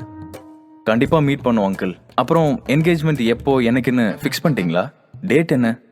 இல்லப்பா, இன்னும் அதை பத்தி நாங்க பெருசா பேசிக்கல. ஆனா சீக்கிரமாவே நம்மளோட ஃப்ரெண்ட்ஸுக்கும் ரிலேட்டிவ்ஸ்க்கும் தருணை இன்ட்ரோ கொடுக்கலாம்னு இருக்கேன். அன்னைக்கு தருணுக்கும் தீபிகாவுக்கும் என்கேஜ்மெண்ட் ஆக போகுதுன்னு அனௌன்ஸ் பண்ண போறோம். ஆனா டேட் அதுக்கப்புறம் தான் முறைப்படி நாள் நட்சத்திரம்லாம் பார்த்து ஃபிக்ஸ் பண்ணணும். ஓகே அங்கிள், ரொம்பவே சந்தோஷம். நான் இதை பத்தியும் அப்பா கிட்ட சொல்றேன். அப்பா ரொம்ப சந்தோஷப்படுவாரு. ஆமா ஈஸ்வர், கண்டிப்பா சொல்லணும். நீ தீபிகாவுக்கு என்கேஜ்மெண்ட் ஆக போகுதுன்னு மட்டும் சொல்லு. மத்த டீடைல்ஸ பத்தி நாங்க அண்ணா கிட்ட பேசிக்கிறோம். நாங்க முறைப்படி சொன்னாதான் அது சரியா இருக்கும். யார் சொன்னாலும் அவன் எதுவும் நினைச்சுக்க போறதில்ல. தீபிகா அவன் தூக்கி வளர்த்த பொண்ணு. அவளுக்கு ஒரு நல்ல காரியம் நடக்க போகுதுன்னு கேள்விப்பட்டா அவன் ரொம்ப சந்தோஷம்தான் படுவான். மத்தபடி முறைப்படி சொல்லல, அது இதுன்னு அவன் மனசுல அப்படியெல்லாம் எதுவும் நினைச்சுக்க மாட்டான். நீ ஏன் ஏதாவது நினைச்சுக்காத சரளா. நான் அப்படி சொல்ல வரலைங்க. அண்ணா என்னதான் உங்களுக்கு 50 வருஷமா ஃப்ரெண்டா இருந்தாலும் நம்ம குடும்பத்துல எல்லாத்துக்குமே முன்னாடி நின்னு அதை சிறப்பா நடத்துனது அண்ணா தான். அவரை தான் நம்ம முதல்ல எல்லா மரியாதையோடையும் எல்லா நல்ல விஷயத்துக்கும் கூப்பிடுறோம். அப்படி இருக்கும்போது தீபிகா விஷயத்தை ஈஸ்வர் போய் கன்வே பண்ணதுக்கு அப்புறம் நம்ம இன்னும் அதை பத்தி பேசாம இருக்கிறது அண்ணாவுக்கு சங்கடமா இருக்கும். அப்படிதான் எனக்கு தோணுச்சு. அததான் நான் சொன்னேன். அதுவும் ஒரு விதத்துல கரெக்ட் தான். ஓகே ஈஸ்வர், நீ உங்க அப்பா கிட்ட என்கேஜ்மெண்ட் ஆக போகுதுன்னு சொல்லு. மத்தபடி எல்லாத்தையும் நாங்க பேசிக்கிறோம். அப்புறம் நீ கண்டிப்பா சாப்பிட்டு தான் போகணும். சொன்ன அஜய் வேகமாக தீபிகாவின் பக்கம் திரும்பினார். தீபிகா, என்னம்மா புதுசா வந்ததுல இருந்து அமைதியா இருக்க? எதுவும் உடம்பு சரியில்லையா? என்னாச்சு உனக்கு? அவள் லேசான பதட்டத்துடன் இருப்பது அஜய்க்கு தெளிவாக தெரிந்தது. இதை பற்றி அஜய் கேட்டதும் தீபிகாவும் ஈஸ்வரும் ஒருவரை ஒருவர் நேராக பார்த்து கொண்டார்கள். அப்போது ஈஸ்வர் கண்களால் சொல்ல வேண்டாம் என்று தன்னுடைய 2 கண்களை விரித்து செய்கை செய்தான். இதை புரிந்து கொண்ட தீபிகா தன் அப்பாவிடம், அப்படியெல்லாம் எதுவும் இல்லப்பா. அந்த பார்ட்டில லெமன் ஜூஸ் குடிச்சேன். அது ரொம்ப சில்லுன்னு இருந்துச்சு. அந்த இடமும் ஃபுல் ஏசி. அதனால எனக்கு அது ஒத்துக்கலன்னு நினைக்கிறேன்ப்பா. அதனாலதான் லைட்டா தலைவலிக்கிற மாதிரியும் கோல்டு வர மாதிரியும் இருக்கு. மத்தபடி எதுவும் இல்லப்பா. I am alright. இங்க பாரு ஈஸ்வர், இவளை என்னோட பொண்ணுன்னு சொன்னா யாராவது நம்புவாங்களா? ஏசி ஒத்துக்கல, லெமன் ஜூஸ் ஒத்துக்கலன்னு சொல்லிட்டு இருக்கா. இதெல்லாம் தருண் வீட்டுல கேட்டா என்னை பத்தி என்ன நினைப்பாங்க? அஜய் மல்ஹோத்ரா எவ்வளவு பெரிய பணக்காரரா இருந்தும் தன்னோட பொண்ணு ஒரு மிடில் கிளாஸ் பொண்ணு மாதிரி தான் வளர்த்திருக்காருன்னு நினைக்க மாட்டாங்களா? என்னன்னு சொல்றதுன்னு எனக்கு தெரியல. அவ எப்பவுமே அப்படிதான் அங்கிள். எதையுமே பெருசா விரும்ப மாட்டா. ஒரு சில விஷயம் அவளுக்கு ஒத்துக்காது. அதை தருணும் சீக்கிரமா புரிஞ்சுப்பாரு. அதே மாதிரி தருண் வீட்லயும் புரிஞ்சுப்பாங்கன்னு நான் நினைக்கிறேன். சரியா சொன்னப்பா ஈஸ்வர். உங்க அங்கிள் கிட்ட எடுத்து சொல்லு. அவரு இவளோட சிம்பிளிசிட்டிய நினைச்சு ரொம்பவே கவலைப்படுறாரு. இந்த காலத்துல ஒண்ணுமே இல்லாத பொண்ணுங்க கூட எவ்ளோ ஆடம்பரமா ட்ரெஸ் பண்ணிக்கிட்டு போறாங்க. அவங்களுக்கு மத்தியில என் பொண்ணு இவ்ளோ சொத்து இருந்தோம் இவ்ளோ சிம்பிளா இருக்கிறது எனக்கு ரொம்பவே பெருமையாதான் இருக்கு. சொல்ல போனா இந்த ஃபேமிலியில 5% ஷேர் ஹோல்டர் தீபிகா தான். அப்படி இருக்கும்போது அவ தாம் தூம்னு செலவு பண்ணா நல்லாவா இருக்கும்? எல்லாத்தையும் பட்ஜெட் பார்த்து செலவு பண்ணாதான் அவ இன்னும் லைஃப்ல அச்சீவ் பண்ண முடியும். ஆனா இது உங்க அங்கிளுக்கு புரியவே மாட்டேங்குது. பரவாயில்லையே ஆண்டி, நீங்க தீபிகாவை ரொம்ப நல்லா புரிஞ்சு வச்சிருக்கீங்க. இதுவரை பொறுமையாக உட்கார்ந்திருந்த தீபிகா தன்னுடைய அம்மா அப்பாவிடம், அம்மா அப்பா நீங்க ஈஸ்வர் கிட்ட பேசிக்கிட்டு இருங்க, நான் கொஞ்சம் ஃப்ரெஷ் ஆயிட்டு ரெஸ்ட் எடுக்கிறேன், எனக்கு ரொம்பவே தலைவலிக்கிற மாதிரி இருக்கு. தீபிகா, ரொம்ப தலைவலிக்கிற மாதிரி இருந்தா சொல்லுமா, அம்மா உனக்கு கஷாயம் போட்டு தரேன். இல்லம்மா அதெல்லாம் வேண்டாம், நான் போய் ரெஸ்ட் எடுத்தா எனக்கு சரியாயிடும், அதனால நான் என் ரூமுக்கு போறேன். தீபிகாவின் அம்மா கஷாயம் என்று சொல்லவும் அவளுக்கு வெகுவாக கதிரின் நினைப்பு வந்தது. அந்த நினைப்புடனேயே அவளுடைய ரூமிற்கு போனாள் தீபிகா. தன்னுடைய ரூமிற்கு சென்று ஃப்ரெஷ் ஆகிவிட்டு மறுபடியும் வெளியே வந்தவள் தன்னுடைய போனை எடுத்தாள். கதிருடைய போட்டோவை பார்த்து கொண்டே இருந்தாள். அவனுடைய நினைப்பு அவளை வெகுவாய் கவர்ந்தெழுத்தது. வேகமாக திரும்பி கடிகாரத்தை பார்த்தாள். கடிகாரத்தில் மணி 8:55 என்று காட்டியது. ஒரு 9 மணிக்கு நம்ம கிளம்பினாலும் ஒரு 9:15க்கு நம்ம கதிரோட இடத்துக்கு போயிடலாம். 1 வீக் மேல ஆச்சு கதிரை மீட் பண்ணி. இன்னைக்கு கண்டிப்பா கதிரை பார்த்தே ஆகணும். ஆனா ரெஸ்ட் எடுக்க போறேன்னு வீட்ல எல்லார்கிட்டயும் சொல்லிட்டேனே. சரி ஓகே, அப்பா 9 மணிக்கு ரூமுக்கு போயிருவாரு, அம்மா மட்டும்தான் இருப்பாங்க. அம்மா கிட்ட ஏதாவது சொல்லி சமாளிச்சுட்டு வெளியே கிளம்பிட வேண்டியதுதான். ஆனா கார்ல போனா கண்டுபிடிச்சிடுவாங்களே. ஆனா 9 மணிக்கு மேல வீட்ல இருந்து யாரும் வரமாட்டாங்க. இருந்தாலும் நம்ம வெளியே போறத பார்த்துட்டு நீரஜனாக்கோ இல்ல அப்பாவுக்கோ இல்ல ஈஸ்வருக்கோ டவுட் வந்தாலும் வரலாம். என்ன பண்ணலாம்? சரி ஓகே, முதல்ல இங்க இருந்து கிளம்பலாம், அதுக்கப்புறம் யோசிக்கலாம். தனக்குத்தானே பேசிக்கொண்டாள் தீபிகா. அதே நேரத்தில் அஜயும் ஈஸ்வரும் பேசிக் கொண்டிருந்தார்கள். ஓகே அங்கிள், நான் வீட்டுக்கு கிளம்புறேன். ஈஸ்வர், கண்டிப்பா சாப்பிட்டு தான் போகணும்னு சொன்னல, அதுக்குள்ள என்ன எவ்வளவு நாள் கழிச்சு வீட்டுக்கு வந்திருக்க? மணி 9 ஆயிடுச்சா? கொஞ்சம் சீக்கிரமா வீட்டுக்கு போலான்னு நினைக்கிறேன். மத்தபடி எதுவும் இல்ல. அப்புறம் இது என்ன வேற வீடா? நான் தான் அடிக்கடி வந்துட்டு இருக்கேனே. இனிமே ஃப்ரீ தான் அங்கிள். பிஸி ஸ்கெட்யூல் எல்லாம் முடிஞ்சிருச்சு. ஸோ நெக்ஸ்ட் டைம் கண்டிப்பா சாப்பிட்ற மாதிரி வரேன். சரிப்பா, பார்த்து போயிட்டு வா சரியா? மறக்காம உங்க அப்பாவை விசாரிச்சேன்னு சொல்லு. நானும் சரளாவும் நேர்ல வந்து தீபிகா விஷயத்தை பத்தி பேசுறோம். சரி அங்கிள், அப்ப நான் கிளம்புறேன். அங்கிருந்து வெளியே வந்து தன்னுடைய காரை எடுத்துக்கொண்டு புறப்பட்டான் ஈஸ்வர். தீபிகா கதிரை பார்ப்பதற்காக தன்னுடைய அலமாரியை திறந்து அதற்குள் பல டிரெஸ்களை இழுத்து போட்டு ஒவ்வொன்றாக அதை பார்த்து கொண்டிருந்தாள். அதில் பிளாக் நிற அம்பரலா கட் சுடிதாரை எடுத்து போட்டதும் அவளுக்கு அவளே மிக அழகாக தெரிந்ததும் அலமாரியை மூடிவிட்டு தன்னுடைய ரூமிலிருந்து தலையை மட்டும் நீட்டி வெளியே யாராவது உட்கார்ந்திருக்கிறார்களா என எட்டி பார்த்தாள். அப்போது ஹாலில் உட்கார்ந்திருந்த தன்னுடைய அப்பா அஜயும் தன்னுடைய நண்பன் ஈஸ்வரும் அந்த இடத்தில் இல்லாமல் இருந்தார்கள். வேகமாக ஏதோ ஒரு தைரியத்தில் அறையிலிருந்து வெளியே வந்தவள் நேராக ஹாலில் வந்து நின்றாள்.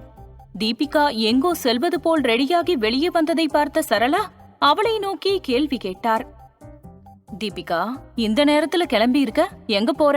உடம்பு சரியில்லைன்னு சொன்னியே, ரெஸ்ட் எடுக்கலையா? இல்லம்மா, எனக்கு ரெஃப்ரெஷ் ஆனதுக்கு அப்புறம் கொஞ்சம் ஓகேவா இருக்கு, அதனால நான் வெளியே போயிட்டு வரட்டுமா? தீபிகா, மணி 9 ஆயிடுச்சுமா, அப்பாக்கு தெரிஞ்சா கோவப்படுவாரு. நீ ரூமுக்கு போய் ரெஸ்ட் எடு. எனக்கு நீ இந்த நேரத்துல வெளியில போறது சரின்னு தோணல. அம்மா அம்மா, என்னோட செல்ல அம்மால எனக்கு வீட்டுக்குள்ள இருக்கிறது ஏதோ அடைஞ்ச மாதிரி இருக்குமா. அப்பா வேற என்ன ரொம்ப கம்பல் பண்ணி அந்த பப்புக்கு அனுப்பி வச்சிட்டாரு. எனக்கு அந்த இடம் சுத்தமா பிடிக்கவே இல்ல. நான் அதனால எனக்கு பிடிச்ச மாதிரி ஏதாவது கொஞ்சம் வெளியில சுத்திட்டு வரட்டுமா? எனக்கு கொஞ்சம் நிம்மதியா இருக்குமா?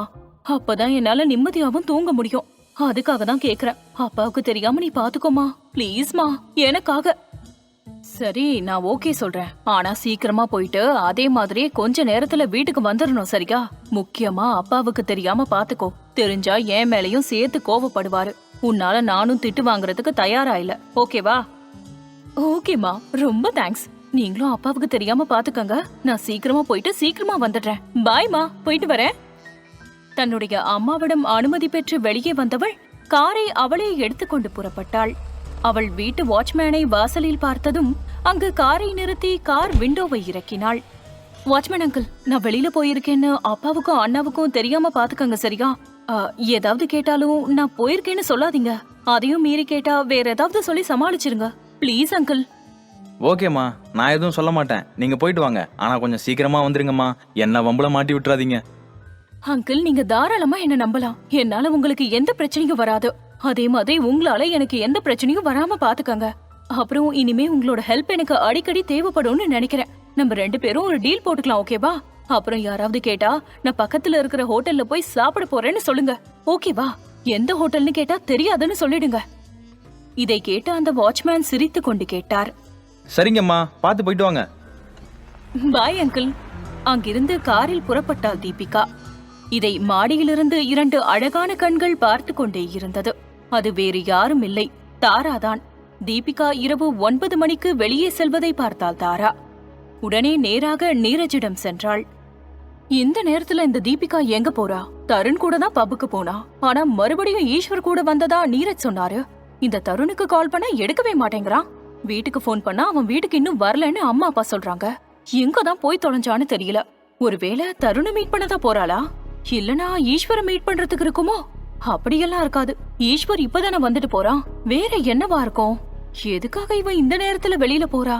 ஓ, இப்பதான் புரிய வருது.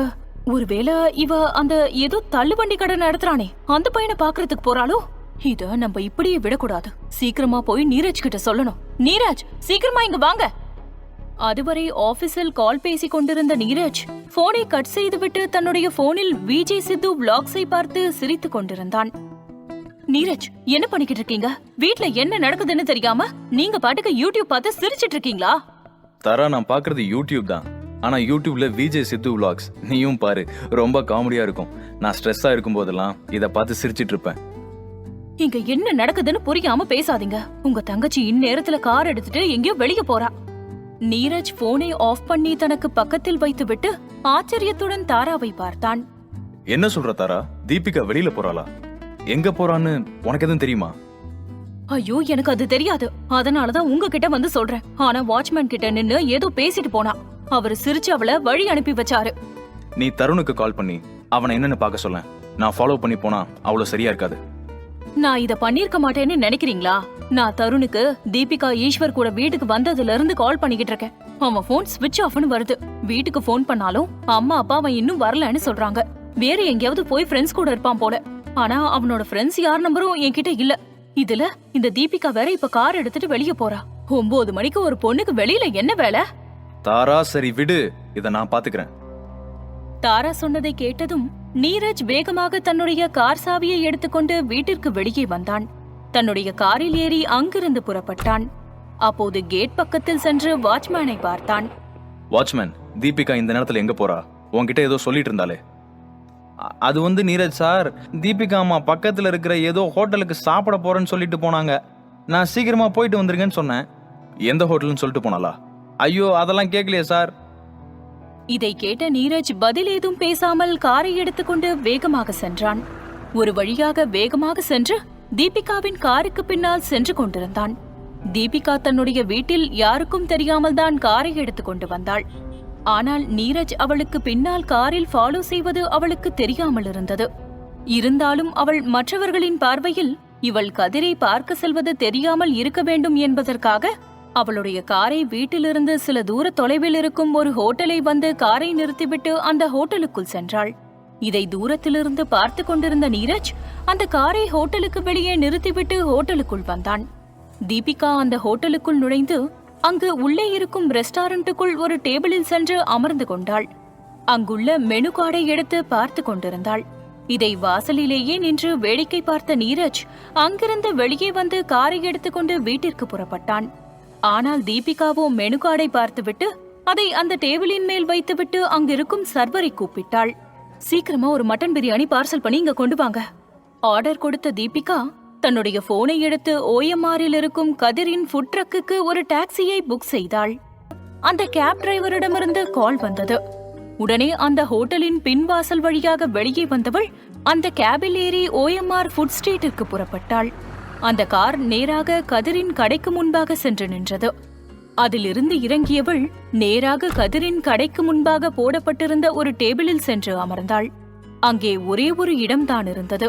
தீபிகா சென்று அமைதியாக அதில் உட்கார்ந்தாள். கதிரின் ஃபுட் ட்ரக் முழுவதுமாக ஆட்கள் நிரம்பியிருந்தார்கள். சில டேபிளில் ஆட்கள் உட்கார்ந்தும் சிலர் இடமில்லாததால் ஆங்காங்கே நின்றும் சாப்பிட்டுக் கொண்டிருந்தார்கள். வாடிக்கையாளர்களின் கூட்டத்தினால் கதிர் அவளை கவனிக்கவில்லை. ஆனால் சில வினாடிகளுக்கு பிறகு யாரோ ஒருவர் வெகு நேரமாக தன்னை பார்ப்பது போன்ற ஒரு உணர்வு கதிருக்கு தோன்றியது. வேகமாக நிமிர்ந்து பார்த்தவன் தீபிகாவை அந்த இடத்தில் பார்த்ததும் கண்களை கசக்கிவிட்டு மறுபடியும் உத்து பார்த்தான். எதிரில் உட்கார்ந்திருப்பது தீபிகாதான் என்று அவனுக்கு தெளிவாக தெரிந்தது. அதன் பின்பு தனக்கு பக்கத்தில் இருந்த பிரகாஷிடம், பிரகாஷ், நீ பாத்துக்கோ, நான் இப்ப வந்துடுறேன். ட்ரக்கிலிருந்து கீழே இறங்கி நேராக தீபிகா உட்கார்ந்திருந்த டேபிளுக்கு சென்றான். அங்கு சென்று பக்கத்தில் நின்றவன் உட்கார இடமில்லாததால் சுற்றி பார்த்து கொண்டிருந்தான். அங்கு அனைவருக்கும் மத்தியில் பேச முடியாததால் மறுபடியும் தன்னுடைய ட்ரக்கை நோக்கி வந்தான். அங்கே உள்ளே போடப்பட்டிருந்த ஒரே ஒரு சேரை வெளியே எடுத்து வந்தவன் அவளுக்கு பக்கத்தில் கொண்டு வந்து போட்டு அதில் உட்கார்ந்து கொண்டான். மறுபடியும் சுற்றி முற்றி பார்த்துவிட்டு, என்னங்க மேடம், இவ்வளோ நாளா எங்க போனீங்க? மறுபடியும் லண்டனுக்கே போயிட்டீங்களா? லண்டனுக்கு போனா உங்ககிட்ட சொல்லாமலா? அப்போ இவ்வளோ நாளா ஏன் ஆளை காணோம்? என் கடையோட ஃபுட்டு போர் அடிச்சிச்சா என்ன? போர் அடிச்சா உங்களை பாக்குறதுக்காக இவ்ளோ தூரம் வருவேனா?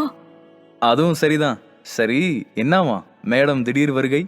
கதிர், நான் எவ்வளவு நாள் கழிச்சு வந்திருக்கேன். எனக்கு என்ன தேவைன்னு கேட்காம சும்மா பேசிக்கிட்டு இருந்தா எப்படி? சீக்கிரமா போய் எனக்கு என்ன வேணுமோ அதை கொண்டு வா கதிர். சரி, ரொம்ப நாள் கழிச்சு வந்திருக்கீங்க, ஓகே. அது என்ன கையில பார்சல்? ஓ, அதுவா? பாரு, நான் மறந்துட்டேன். எங்க வீட்டு பக்கத்துல ஒரு பெரிய பிரியாணி கடை இருக்கு. ஒரு பெரிய ஹோட்டல் தான் வச்சுக்கேன். அங்க பிரியாணி சூப்பரா இருக்கும். அதனாலதான் அங்க மட்டன் பிரியாணி வாங்கிட்டு வந்தேன். ஹலோ மேடம், வெளியில இருந்து வாங்கிட்டு வந்து இங்க உட்காந்து சாப்பிடறதுக்கான டேபிள் போட்டு வச்சிருக்கேன். ஹலோ சார், நான் ஒன்னும் வெளியில ஃபுட் வாங்கிட்டு வந்து இங்க சாப்பிடறதுக்காக வரல. உங்ககிட்ட சைட் டிஷ் வாங்கிட்டு போலான்னு வந்தேன். இப்போ உங்களால கொடுக்க முடியுமா முடியாதா? சீக்கிரமா சொல்லுங்க, எனக்கு வேற ரொம்ப டெம்ப்ட் ஆகுது. தீபிகா சொன்னதை கேட்டு கதிர் லேசாக சிரித்தான். இருங்க, கொண்டு வரேன். சில நிமிடங்களுக்கு பிறகு தீபிகாவின் ஃபேவரட் டிஷ்ஷான ஹனி சிக்கனை கதிர் கொண்டு வந்து டேபிளில் வைத்தான். இந்தாங்க மேடம், நீங்க கேட்ட ஹனி சிக்கன் சாப்பிடுங்க. கதிர், இந்த பிரியாணி உனக்காக தான், சாப்பிடு. தீபிகா, நான் சும்மா சொன்னேன். நான் சொன்னதை சீரியஸா எடுத்துக்கிட்டீங்களா? வெளியில இருக்கிற ஃபுட்டை கொண்டு வந்து என் கடையில உட்காந்து சாப்பிடக்கூடாதுதான். ஆனா அது மத்தவங்களுக்கு. உங்களுக்கு இந்த ரூல்ஸ் எல்லாம் கிடையாது. நீங்க எங்க இருந்து வேணாலும், ஏன் உங்க வீட்ல இருந்து கூட கொண்டு வந்து இங்க உட்காந்து சாப்பிடுங்க. நான் எதுவும் சொல்ல மாட்டேன். நீ சொன்னாலும் நான் அதை பெருசா எடுத்துக்க மாட்டேன். இத நான் உனக்காக தான் வாங்கிட்டு வந்தேன். நீ எனக்காக எனக்கு பிடிச்ச மாதிரி சூப்பரா சமைச்சு கொடுக்கறல்ல. எனக்கும் உனக்கு ஏதாவது சமைச்சு கொடுக்கணும்னு ஆசையா தான் இருக்கு. ஆனா எனக்கு தான் சமைக்க தெரியாது. அதனாலதான் அந்த கடையில பிரியாணி நல்லா இருக்கும்னு சொன்னாங்க.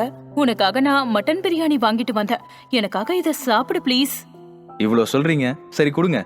அப்புறம் என்ன தீபிகா, கடைக்கு வந்து ரொம்ப நாள் ஆச்சு. என்ன காரணம்? மறுபடியும் உங்க வீட்டுல இந்த பக்கம் வரக்கூடாதுன்னு ஏதாவது சொல்லிட்டாங்களா? ஐயோ கதிர், அப்படியெல்லாம் எதுவும் இல்ல. நான் தான் சொன்னேன்ல, வீட்ல மாப்பிள்ள பாத்துருக்காங்கன்னு. அவன் வந்து என்ன மீட் பண்றதுக்கு டெய்லி ஏதாவது ஒரு ரீசன் சொல்லி என்ன வெளியில கூட்டிட்டு போயிட்டே இருந்தான். அதனாலதான் என்னால வெளியில எங்கேயுமே போக முடியாம ஆயிடுச்சு. அதனாலதான் இங்கேயும் வர முடியல. வேற ஒன்னும் பெருசா காரணம் எல்லாம் கிடையாது. தீபிகாவை கடுப்பேற்றுவதற்காக கதிர் அவளை பார்த்து கிண்டலாக சொன்னான். ஓ, அப்படியா? அப்ப உங்க ஃபியான்சே கூட சேர்ந்து லைஃப நல்லா என்ஜாய் பண்றீங்கன்னு சொல்லுங்க. சரி, எப்ப கல்யாணம்? எங்களெல்லாம் கூப்பிடுவீங்களா? கதிர், நீ வேற என்ன ரொம்ப கடுப்பேத்துற. நான் தான் உன்கிட்ட எல்லாத்தையும் சொல்லிட்டேன்ல. மத்தவங்க இப்படி பேசினா ஓகே, நீயும் இப்படி பேசலாமா? சாரி தீபிகா, நான் வேணும்னு சொல்ல, உங்களை சும்மா கலாய்ச்சேன், அவ்வளவுதான். சரி சொல்லுங்க, என்ன சொல்றாங்க உங்களோட அந்த புது மாப்பிள்ளை? அத ஏன் கதிர் கேக்குற? அவன் இன்னைக்கு ஈவினிங் வீட்டுக்கு வந்தான். அவனோட ஃப்ரெண்டு பர்த்டே, அவனோட ஃப்ரெண்ட்ஸ் எல்லாம் வருவாங்க. அவங்களுக்கு எல்லாம் என்ன இன்ட்ரோ கொடுக்கணும்னு சொல்லி அப்பாவை கம்பல் பண்ணி என்னையும் கம்பல் பண்ணி என்ன அங்க கூட்டிட்டு போனான். அங்க போனா என்ன ஷாம்பைன் குடிக்க சொன்னான். எனக்கு அதெல்லாம் பழக்கம் இல்லன்னு சொன்னதும் லெமன் ஜூஸ் வாங்கி கொடுத்தான். அவன் பேசினதெல்லாம் எனக்கு பிடிக்காததால எனக்கு அவன் மேல இன்ட்ரெஸ்ட் இல்லன்னு நான் ஓப்பனா சொல்லிட்டேன். அதனால மூக்கு முட்டை குடிச்சிட்டு விழுந்து கிடந்தான். நான் அந்த நேரம் பார்த்து ரெஸ்ட் ரூம் போக திடீர்னு என்கிட்ட வந்து மிஸ்பிஹேவ் பண்ண ஆரம்பிச்சிட்டான். ஐயோ, அப்புறம் என்னாச்சு? அப்புறம் என்னாச்சு? நான் கத்தி கூப்பாடு போடுறத பார்த்துட்டு பக்கத்துல ஜென்ஸ் டாய்லெட்ல இருந்து 2 பேரு என்ன வந்து காப்பாத்தினாங்க. அந்த 2 பேரும் வேற யாரும் இல்ல, ஈஸ்வரும் அவன் ஃப்ரெண்டும் தான். ஈஸ்வர் அந்த தருணை அடிச்சு தள்ளி விட்டுட்டு என்ன அங்க இருந்து கூட்டிட்டு வந்து வீட்டுல இறக்கி விட்டுட்டான்.